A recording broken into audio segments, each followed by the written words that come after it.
So the Inquisition has started. They're going into towns and just massacring the whole bunch. They're not even making decision on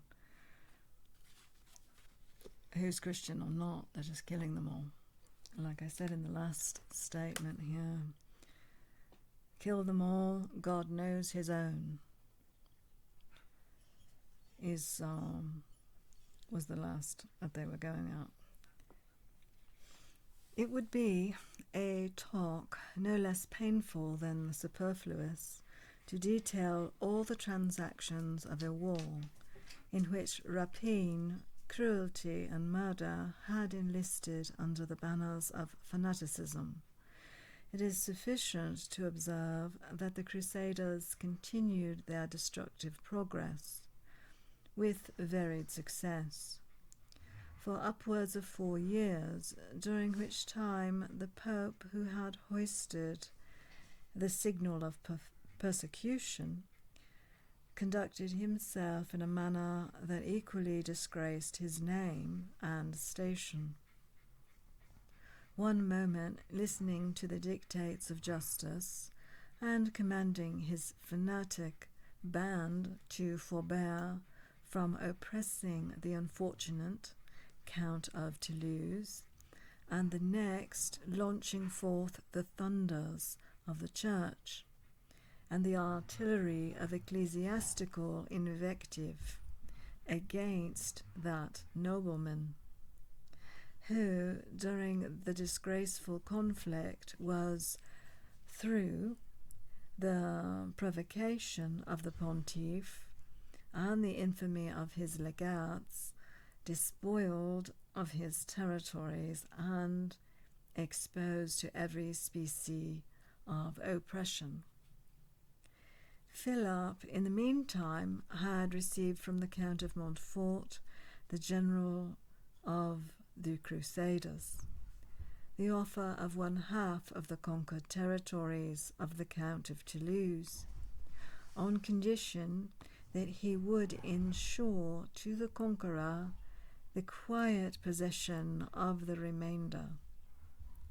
He was certainly inclined to accept his proposal, as he had secretly given permission to his son Louis to join the papal army. But his attention was now called to another quarter, where his arms, he imagined, might be employed to greater advantage. The King of England was engaged in a dispute with the Pope relative to the promotion of Cardinal Langton, whom Innocent had the presumption, of his own accord, to nominate to the See of Canterbury. The usual weapons of the Church were, on this occasion, employed, and the dominions of John were laid under an interdict, himself excommunicated, his subjects absolved from their oaths of allegiance, and his throne declared vacant. But in order to render this sentence of deposition effectual, something more than ecclesiastical censure was requisite. The sovereign pontiff, therefore, applied to Philip to put it in execution, and offered him, besides the remission of all his sins and a great variety of other spiritual advantages, the property and possession of the kingdom of England, as the reward of his labour. Philip had neither the wisdom nor virtue to resist a temptation that promised such.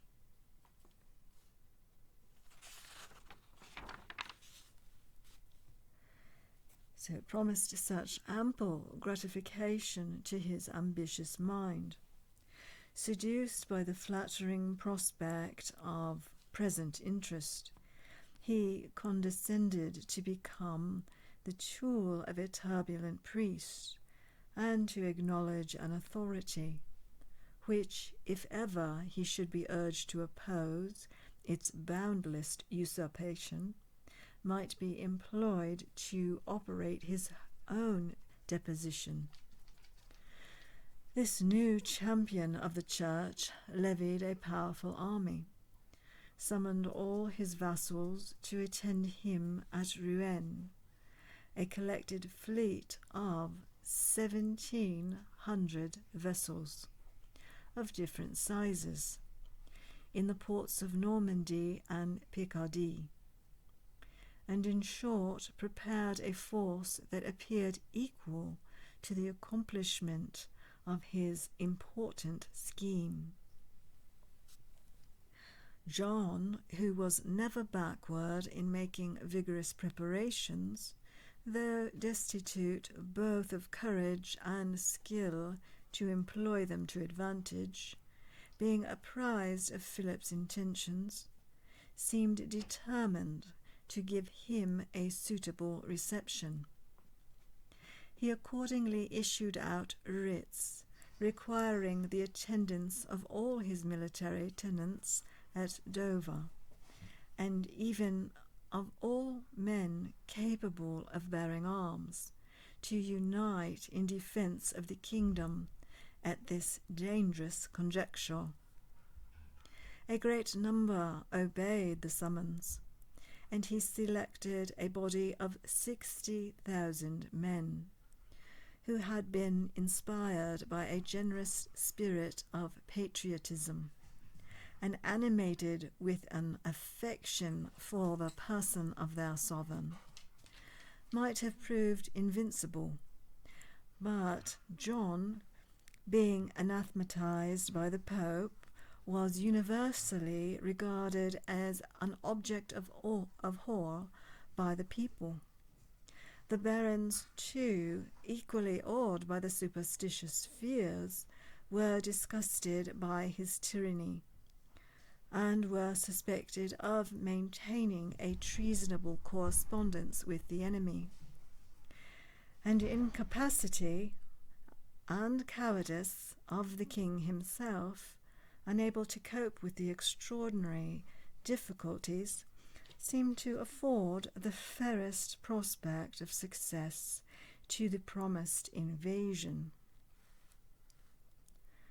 When the two monarchs had assembled their troops on the opposite shores, and the fate of England was on the point of being decided, Pandulf, the Pope's legate, who had received secret instructions from Innocent for that purpose, sent 2 Knights Templars to John to desire a private conference with him at Dover, which was readily granted.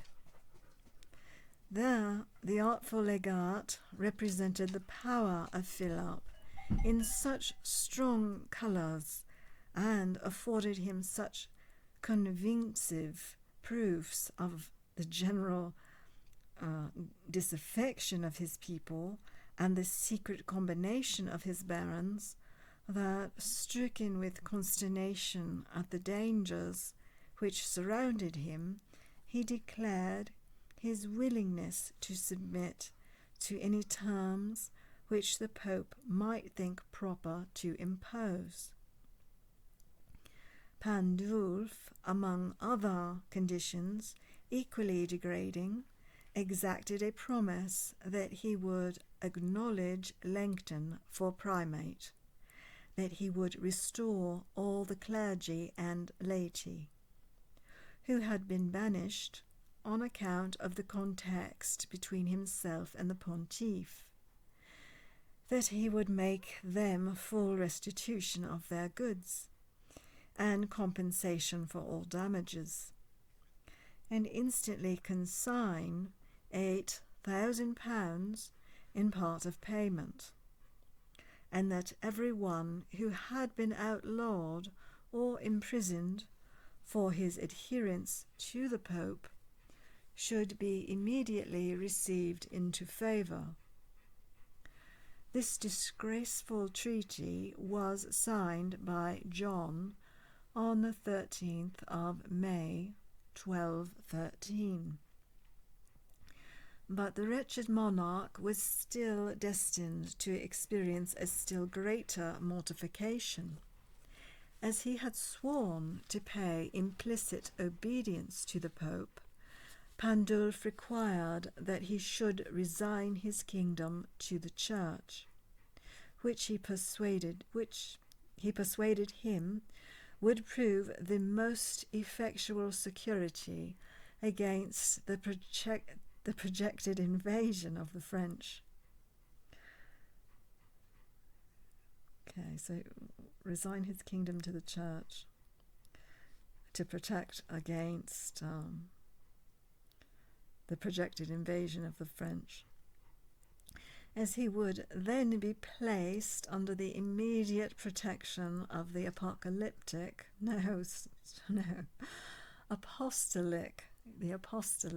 fee. With this daring request, unparalleled even in the annals of papistical insolence, John was base enough to comply.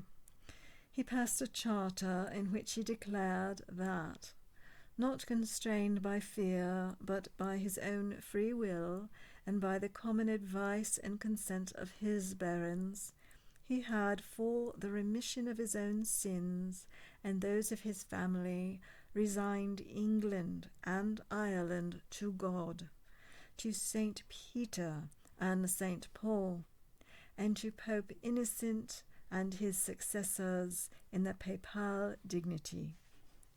He consented to hold these dominions as fiefs of the Church of Rome, by the annual payment of 1,000 marks. 700 for England and 300 for Ireland. And he further stipulated that, stipulated that if either he or his successors should ever presume to revoke or violate any of the articles of this charter, they should instantly except they obtained the Pope's pardon by a speedy repentance, forfeit all right to their dominions. In consequence of his ignominious agreement, John performed the requisite ceremony at Dover on the 15th of May, where he did homage to Pandulf as the representative of the Pope, with all the forms of submission required of vassals by the feudal law. He came unarmed into the legate's presence, who was seated on a throne. He fell on his knees before him, lifted up his joined hands, and placed them between those of Pandulf,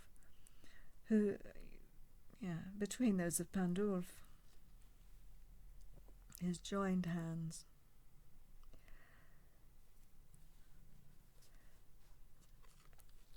Okay. He swore fealty to the Pope and said, and paid part of the promised tribute. So he's begging and swearing fealty, complete obedience, really, isn't it? So the legate, elated by this unexpected triumph of ecclesiastical arrogance, forgot that modern... I have to look it up real quick. I can't stand that. Fealty, sorry. I'll put a stop on that and pause it. Yes, it's sworn loyalty to a lord. So thus is kind of like an obedience, isn't it? So he swore fealty to the Pope and paid part of the promised tribute. The legate, elated by this unexpected triumph of ecclesiastical arrogance, forgot that moderation, which common prudence should have dictated, and evinced the most indecent symptoms of priestly exaltation. He trampled on the... He did what? Oh gosh, this one is tough to read. He either crumpled or scrambled on the money. He trampled. Okay. Finish the sentence, it helps. Yeah, he trampled on the money which was laid at his feet as a token of the subjection of the kingdom, an insolence of which, though a marked insult to every Englishman present, no one but the Archbishop of Dublin dared to take any notice. Pandulf, having thus effectually accomplished his designs upon England, repaired to France, and told Philip that as the purpose he meant to promote by taking up arms had been obtained by negotiation, he might now dismiss his troops. But as the conduct of Philip had not been influenced by religious motives, all the persuasions of the legate were inadequate to deter him from the pursuit of his project. Having convened an assembly of the nobles, he openly accused the Pope of duplicity and charged him with sacrificing every earthly duty to the accomplishment of his own ambitious views. His barons, convinced by experience of the truth of his assertion,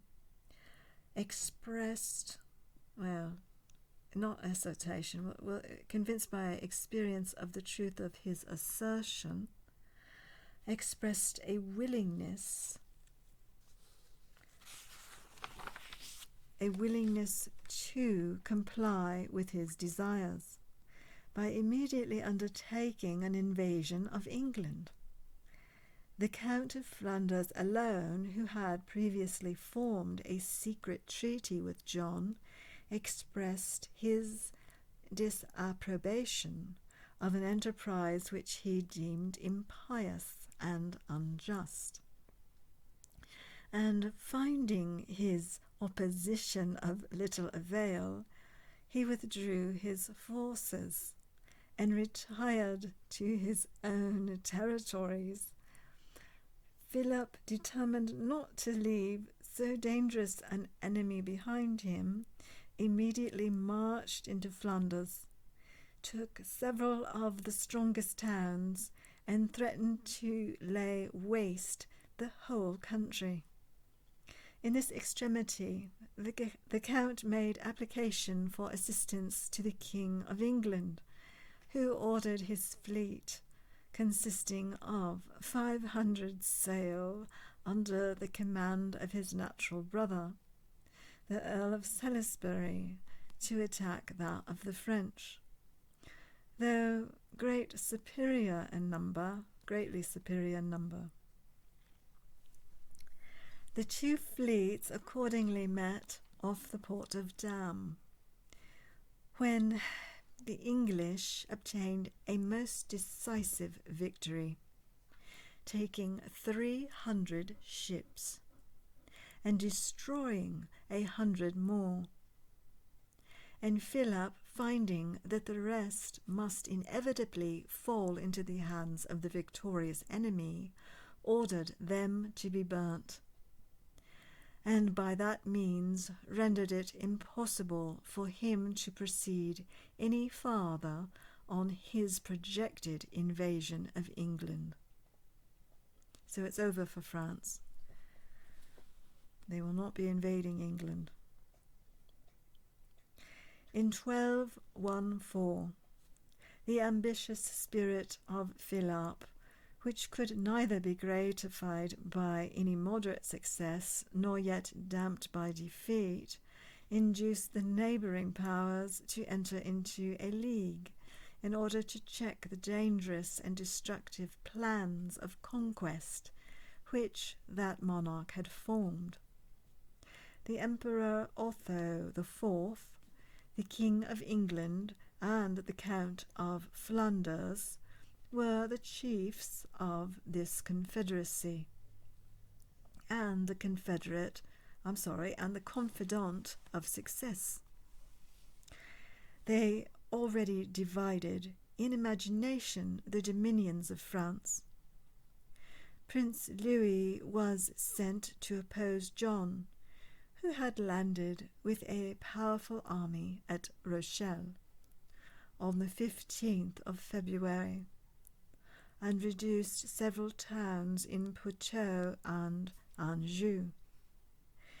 These, however, were speedily retaken by Louis, and the cowardly monarch, after abandoning his conquests, shut himself up in Parthenay, in the hope that his allies would prove more successful than himself.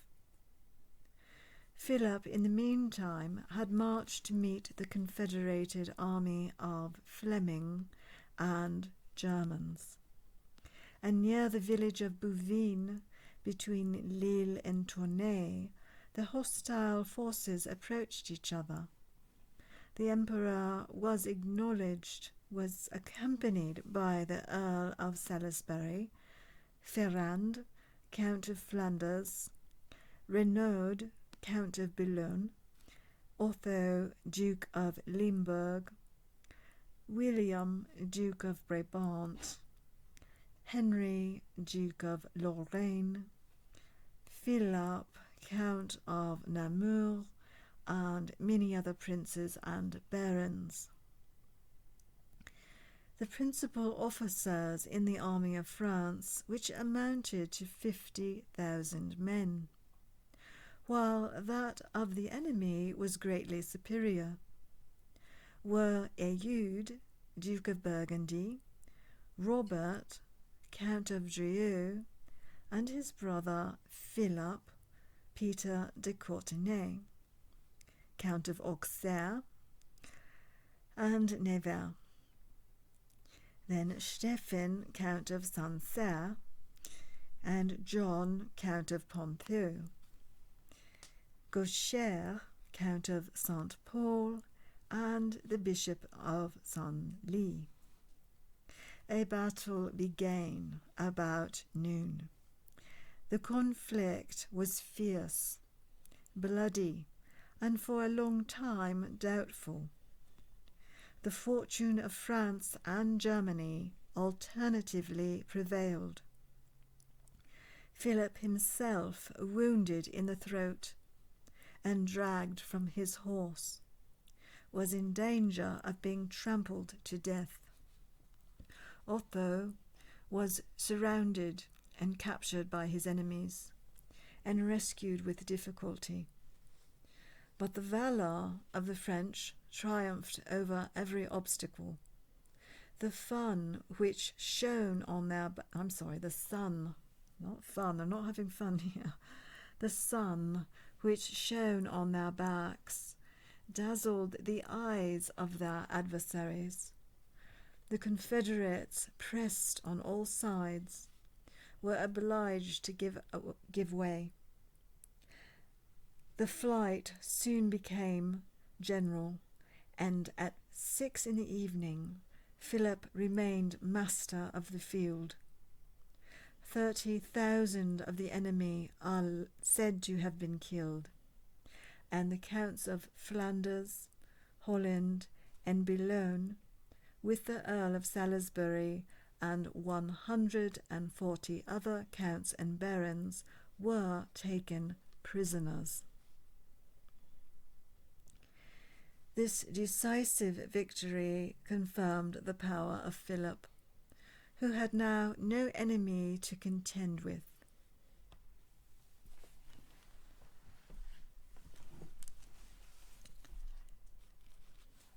1215 through 1217 AD.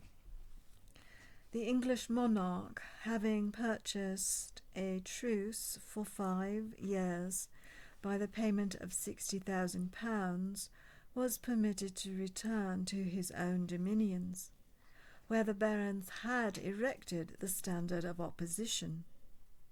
Urged by the tyranny of John to a vindication of their rights, they enforced by arms what persuasion had failed to effect, and this struggle between a tyrannical king and his no less tyrannical nobles fortunately terminated in favour of civil liberty by producing that celebrated charter, the bulwark of English freedom, which has since been distinguished by the name of Magna Carta. But the King of England made no scruple to violate a deed which he had been compelled to subscribe, and after taking every method he could devise for strengthening his power, in opposition to that of the barons, he dispatched a messenger to Rome to lay the Great Charter before the Pope, and to complain of the violence he had sustained in having been obliged to sign it. With the Charter, when it was read by the sovereign pontiff, he expressed the highest resentment at its contents, and swore by St. Peter that he would not suffer a monarch who bore the sign of the cross, which John had recently assumed, and was a vassal to the Holy See, to be treated in that ignominious manner with impunity.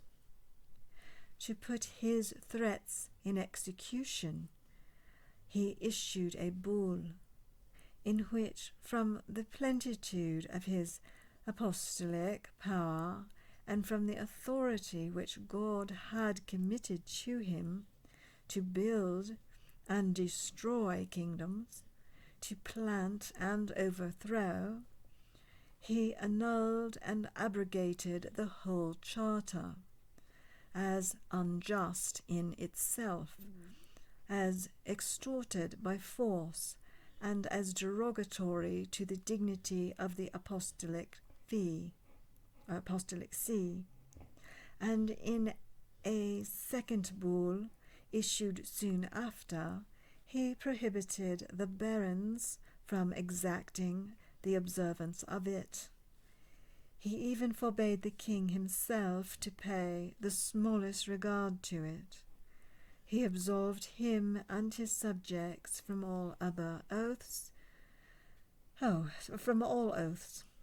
which they had been constrained to take to that purpose. And he pronounced a general sentence of excommunication against every one who should persist in maintaining pretensions so pregnant with treason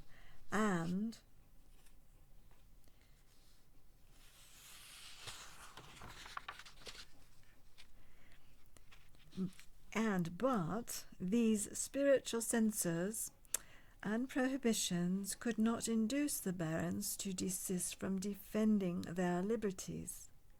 John therefore hired a band of foreign mercenaries to oppose them, and with their assistance he ravaged his kingdom from one extremity to the other. One continued scene of the most deplorable misery everywhere presented itself to the sight. Nothing was to be seen but the flames of villages and castles reduced to ashes, the consternation and wretchedness of the inhabitants, tortures inflicted by the soldiery to enforce the discovery of concealed treasures, and reprisals equally destructive, committed by the barons and their partisans on the royal Dimesna and on the estates of such as still adhered to the crown. You notice in this map, John, his portion here, well, they say King of England. I believe this is still John is still King of England. We have that little red portion. So he's really, those are the fiefs held by the King of England in vassalage from the French crown in vassalage. Okay, so that's a slightly different one. And then we have green on behalf of the French crown. And then we have the yellow are church, lordships. And then we have the blue as the French royal domain. So really, it looks like the English have a little portion down there in Bordeaux and along the Pyrenees. Okay, so next, which is odd because it's not anywhere near England, is it? But there was the big fight there with all the ships. Don't forget that one. Well, the French, Philip, the king, even burnt his own ships down, so the English did not seize them.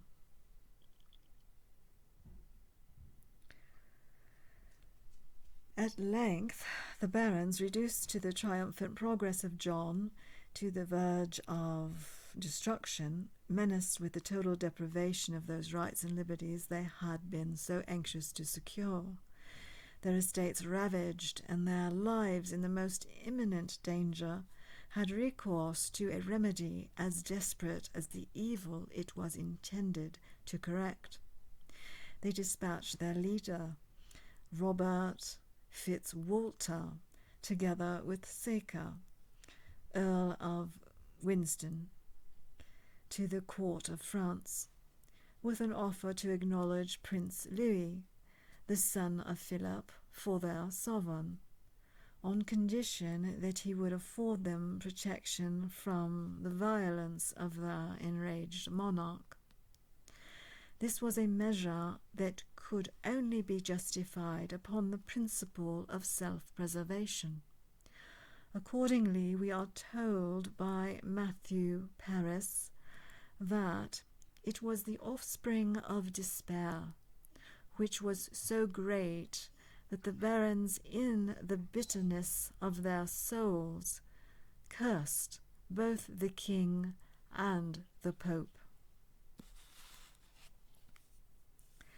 Philip accepted with joy an offer so flattering to his ambition, but sensible of the danger of entrusting his son and heir to the hands of men who might, in case of necessity, make peace with their lawful sovereign.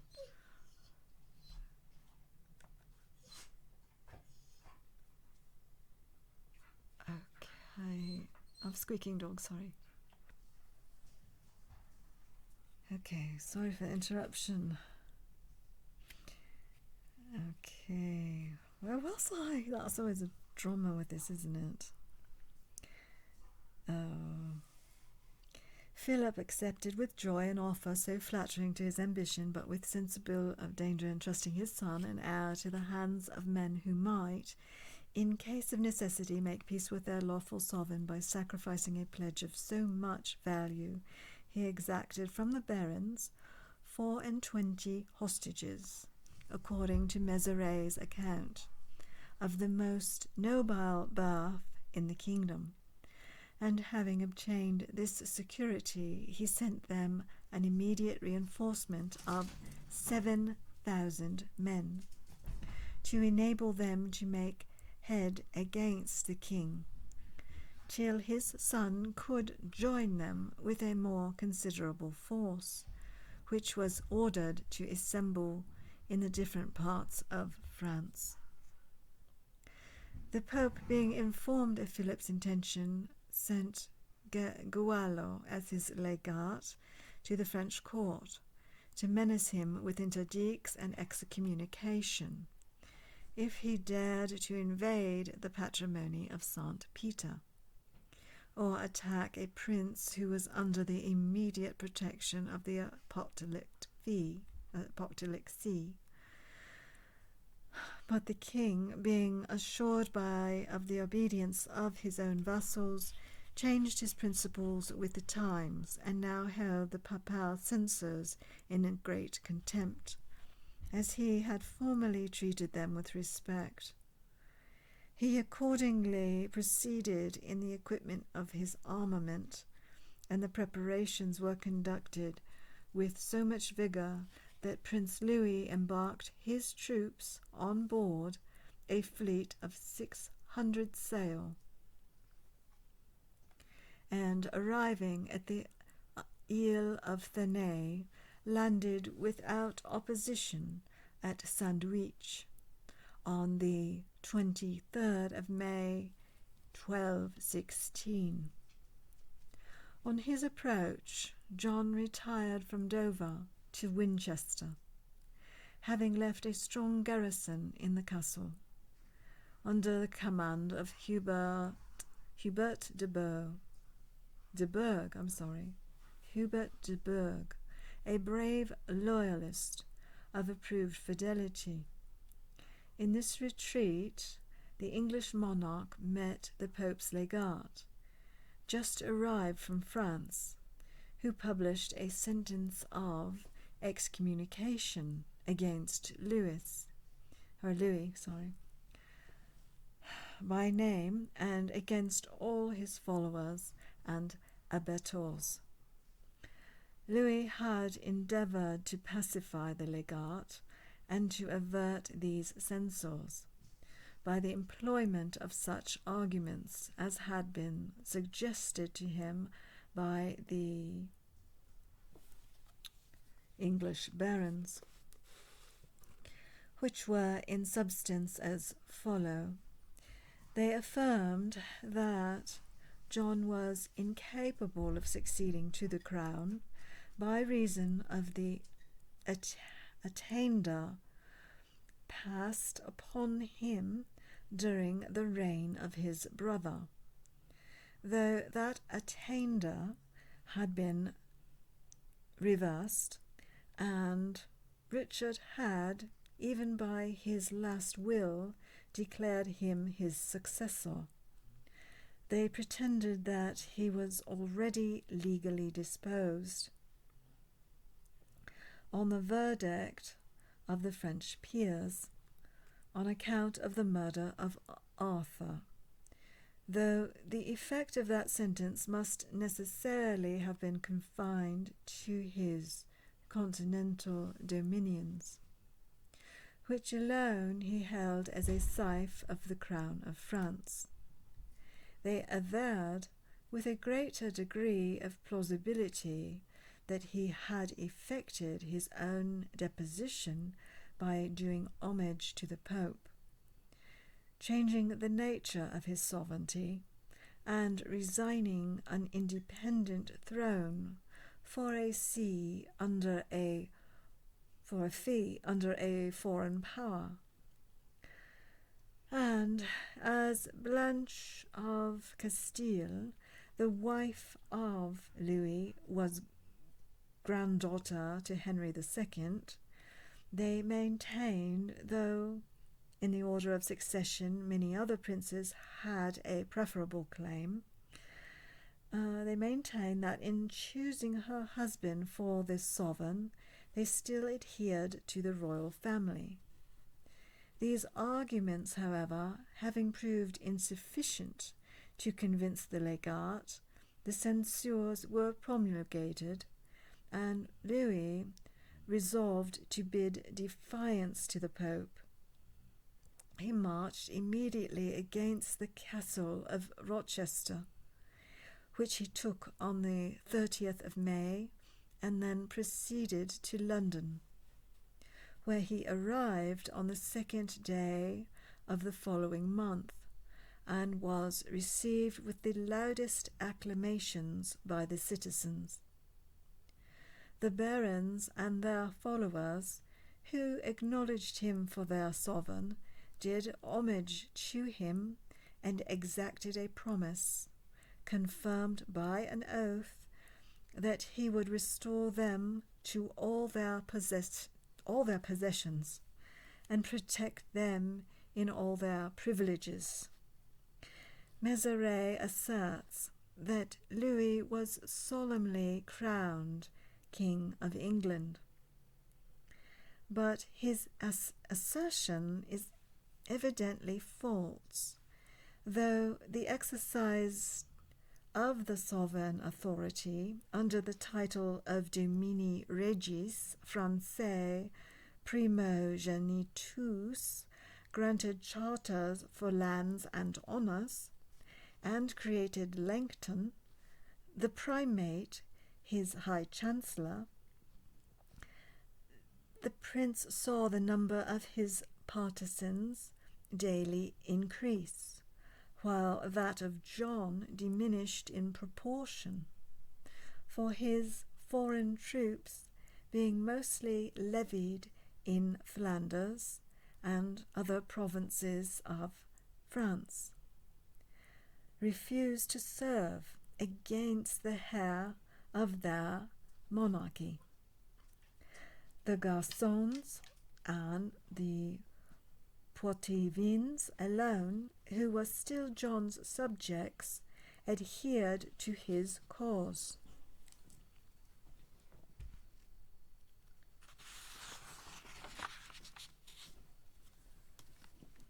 But they were not sufficiently strong to maintain that superiority in the field which they had hitherto supported against the confederated barons.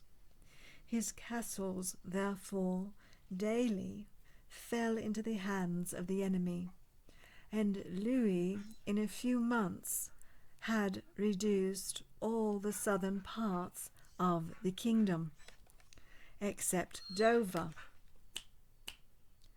which he invested on the 22nd of July.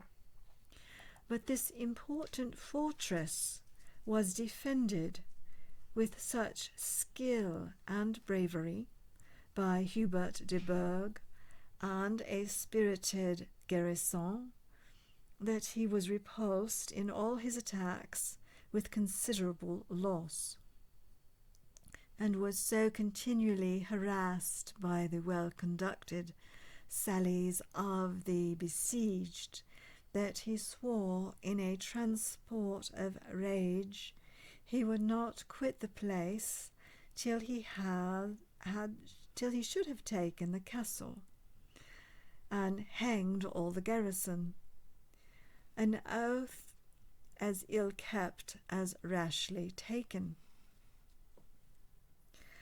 While Louis was wasting his time in his fruitless enterprise, the King of England, having recruited his army, committed dreadful devastations on the estates of the revolted barons, some of whom now began to discover their error in claiming the protection of a prince who evinced a disposition to oppress them. Louis had imprudently afforded such unequivocal proofs of his partiality to his own countrymen and of his aversion to the English that the Earl of Salisbury, William Maréchal, Walter Beauchamp, and many other nobles who had joined him on his arrival, now deserted him, and their defection inspired him with suspicions of the fidelity of those that remained. Thus actuated, by jealousy and resentment. He is said to have formed a plan for the gratification of his revenge, which was discovered to the barons by the Viscount de Melun, one of his chief confidants.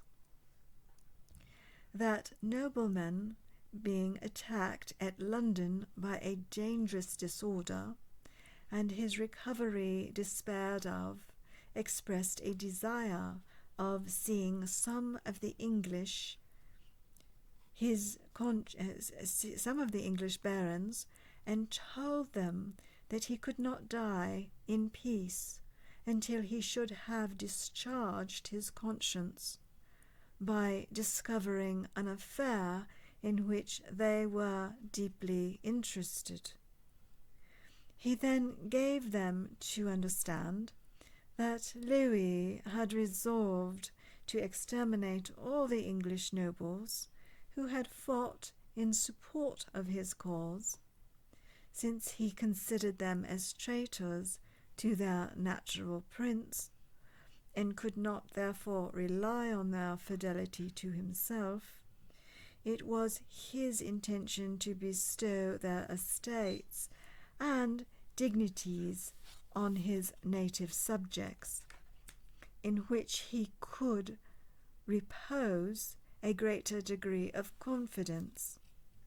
This story, whether true or false, was currently reported and obtained universal credit, and as it corresponded to other circumstances that rendered it credible, it proved greatly detrimental to the interest of Louis, who was now threatened with a sudden reverse of fortune. I'm sorry, I have a dog who wants to dominate.